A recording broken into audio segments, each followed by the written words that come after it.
Yan, so ito po, lumabas na yung error, ma'am. E4, ma'am. E4 ang lumabas na error. Yan, so naging problem niya, napakahina niya mag-drain. So kanina, napakahina ng lumalabas na tubig dyan. So matagal siyang maubos, then nag-error na. Kapag po kasi naramdaman ng system na matagal siyang mag-drain ng water, so mag-error siya. So related po doon.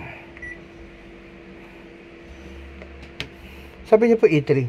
E3 nakita niya. Parang gano'n, hindi ko masiguro.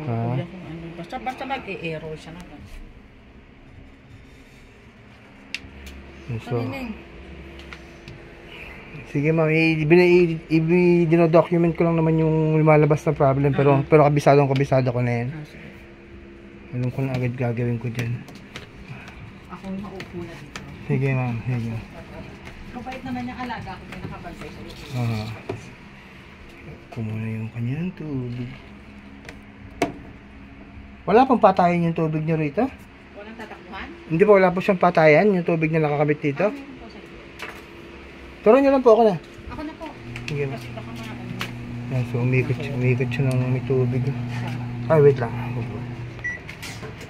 Umikot siya ng spin dry kahit may tubig siya. Kasi nung ako nagpalinis ng ang asawa ko, ang dito.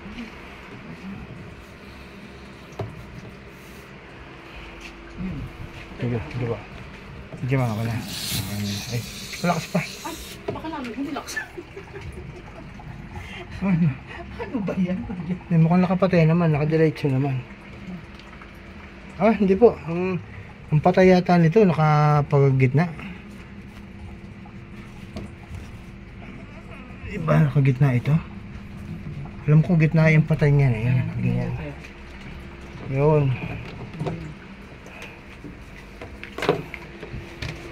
Sumikot siya ng spin dry kahit na may tubig siya. And then kanina, napakabagal niya mag-drain. Then maya nag-error siya ng E4. Pero sabi ni ma'am, nakita niya ron na error E3. Ang naglinis mo kasi na itong pari namin, hindi ko matanda kung magkano. Okay po. Nakita akong barya dito. Ay, nakaipit. Ipit na maganda. Yun. Piso.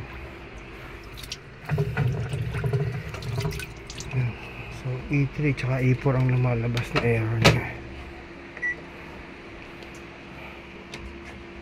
So yan, drain yan dapat.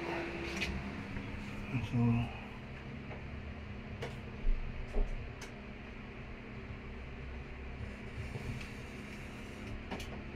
yun.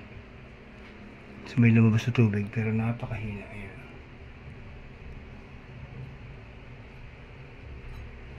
Napakahina ng tubig na lumalabas sa kanya. Kaya matagal maubos. Yan sa E4 ang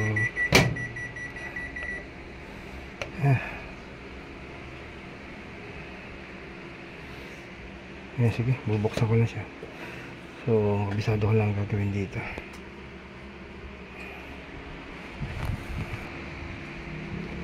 Yan, so umiikot siya ng mayroong tubig na laman.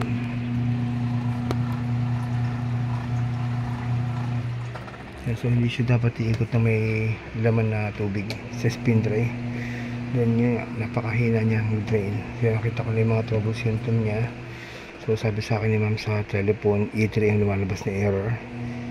Pero hindi ko siya nakita ngayon dito. Pero definitely may problem ako nakita. Napakahina mag-drain. And then yan, umikot siya ng spin dry nang may tubig na naman. Hindi dapat yan. So itong E4 na to, yun, dahil lang yun sa nakabukas kanina yung pinto. So okay na, gagawin ko na to. Bisado ko na yan. Hopefully matapos ko agad.